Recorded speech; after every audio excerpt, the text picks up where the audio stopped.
Hi. Today at work, we had a very heated discussion about Sasquatch, or Bigfoot, or whatever you want to call the big hairy guy that may or may not exist. Detractors from the theory just say it's a man in a monkey suit, or hoax pranksters, pulling a big hoax on people. And then there's the true believers that are very, very passionate about the fact that, yes, they believe there is some sort of North American primate other than humans running around in the woods here. So we got to discussing about it, and I got to thinking, I said, the immediate image that comes to mind is this one here. Now, this image was from the 1970s, the Patterson film, showing an alleged Bigfoot running across a dry creek bed somewhere out in California. And this really kicked off the Bigfoot craze. And it looks, that's what we think of when you think of Bigfoot. You think about the Patterson film. Well, I got home today from work, and so I started doing some research. And I wanted to see, does Bigfoot make the news today still the way that he did in the 1970s?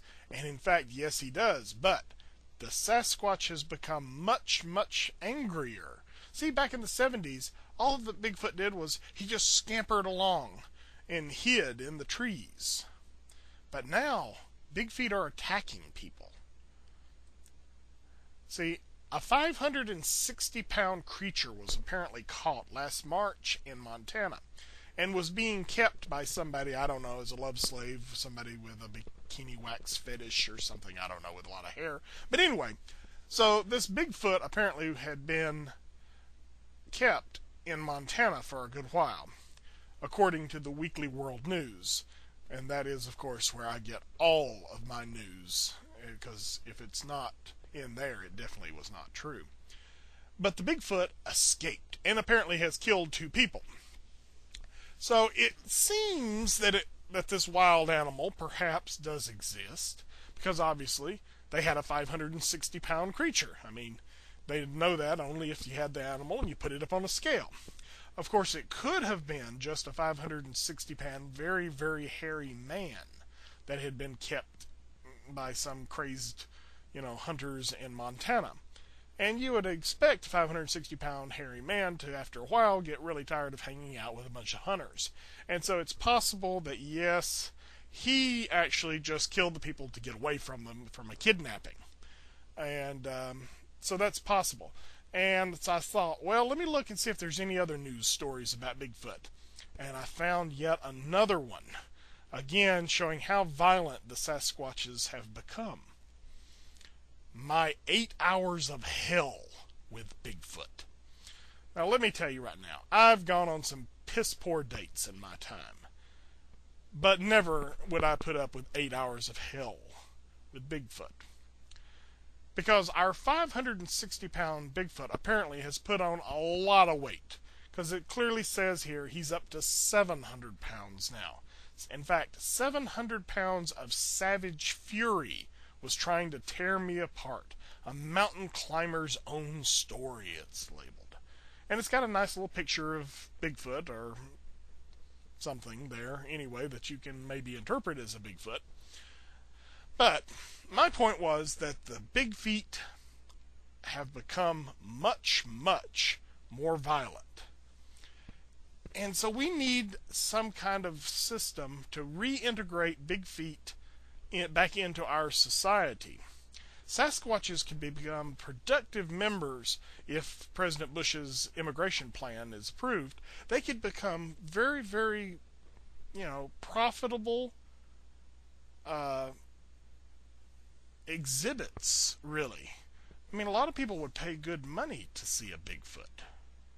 And so I'm thinking, they could be a good wage earner for the Sasquatch family. They could go over to carnivals and circuses and sit around and have people pay a few dollars to come in and look at them for a few minutes. And by doing so, they would be good, productive members of our society, tax-paying citizens once they got their immigration papers all filled out. And, it would be a positive role model to other supposed creatures that, like the Loch Ness Monster could come out of hiding, if they saw how well that the big feet are. But what we got to do is get away from all of this. 8 hours of Bigfoot hell, that's not going to cut it in modern society. Instead, we need friendlier looking big feet. Something like this. Here's a Bigfoot. He's in an industrial environment. You can tell behind him there. He's like going to Costco or Sam's Club or somewhere like that, shopping. It's the kind of thing that the way Sasquatch could slowly work its way into American society. Probably the biggest thing that's holding the Bigfoot back is the fact that Sasquatch basically walk everywhere. And our society is so driven by the automobile. And so I'm thinking, because, Bigfoot really, 7-8 foot tall, won't fit in most cars. So instead, motorcycles. Lots of headroom in a motorcycle. Bigfoot could just ride along the streets on a motorcycle, fit right in. You wouldn't hardly notice the fact that, there was a cryptozoological creature had just passed you on the interstate, except for the fact of the flying fur in the wind, which, I could see that in slow motion in some kind of film, and it would be very artsy. But anyway, I'm just wanting to point out, this is the Bigfoot of the 70s. This is the Bigfoot of the 2007s. We had angry Bigfoot, happy Bigfoot. And I think that's all that we really want. A happy Bigfoot.